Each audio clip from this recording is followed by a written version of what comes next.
Hi, I'm a tarot reader and I've been doing tarot readings since many years, almost since 1999.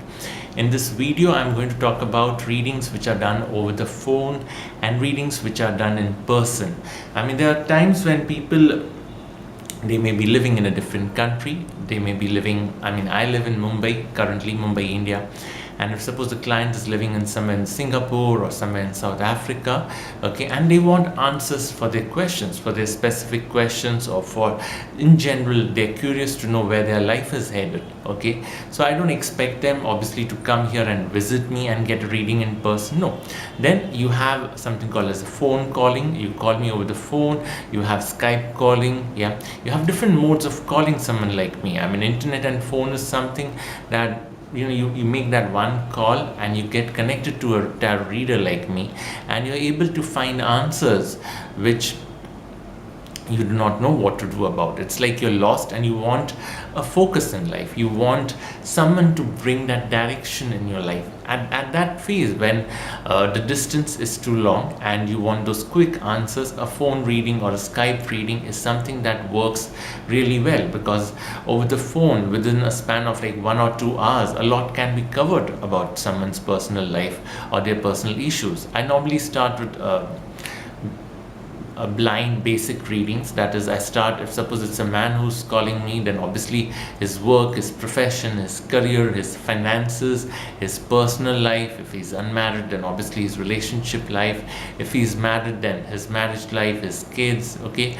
Those kind of questions, the very basic ones which are troubling them, or that there could be issues like debts, okay, loans which are not paid or which they are unable to pay, legal issues which they cannot resolve or which are beyond their reach to resolve, okay, or not being able to buy a property, not being able to buy a house for your own self, okay, or too many enemies, or a business which is not making money. Those kind of basic questions. A phone reading is something that goes up to like 2 hours or at the most 3 hours, okay. In that, I usually request my clients to record the calling. That is, if you're calling me over the phone, I would request the person to record the call on their own end. I'm not very technologically savvy, okay, so I request my clients to do this, okay. Or if you're calling me over Skype or over internet calling like Google Hangouts or Facebook calling, then I request the client to record it on their device, whether it's a computer, whether it's an iPad. Yep. And once the basic questions are covered, we move on to more specific questions. It's important, I request all my clients to record the readings, because they can listen to it again. They can go through the reading all over again, listen to what I've discussed, because what I speak for 2 hours or 3 hours is something that goes in a flow, and obviously there's a lot of information that is covered, because most of the readings are detailed, okay.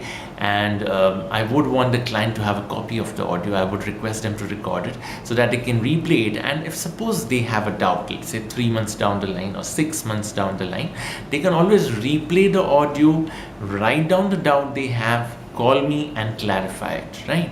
Yes. The other option is obviously to get a personal reading done. That's to visit, where they visit me in the city where I live. I meet the client in a coffee shop or in a restaurant or in the hotel where they are staying. Yeah, and I carry the cards with me. I carry this deck with me. Okay, and I ask them to have ensure that they have enough memory on their phone, because nowadays almost everyone has got a smartphone. Yeah, and in a personal reading, it's something that goes on. A reading in person is something that goes on for like 3 to 4 hours or maybe more at times. The format of questions starts in the same manner. That's, you start with the basic questions.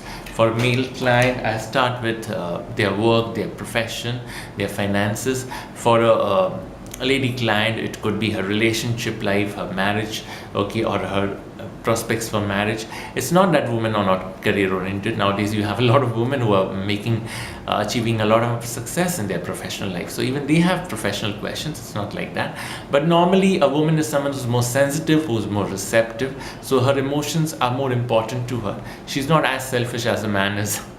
Yeah, so yeah, I start with the basic questions, then obviously move on to the next set of questions: finances, personal life, debts if they have, that's a concern, legal issues, marriage issues, kids, so it just goes on. And at the end, once you cover the basic, you move on to the specific questions. And I not only record the reading on their phone because I record it, I also get to discuss the reading with them in detail, because when you are in person, you don't have to worry about the calling minutes, you don't have to worry whether the phone will get disconnected. Okay, if the phone gets disconnected, you obviously give me a call again and I complete the reading. It's not that I leave it halfway. Yeah, it's my job. I'm supposed to complete if I'm getting a request for reading.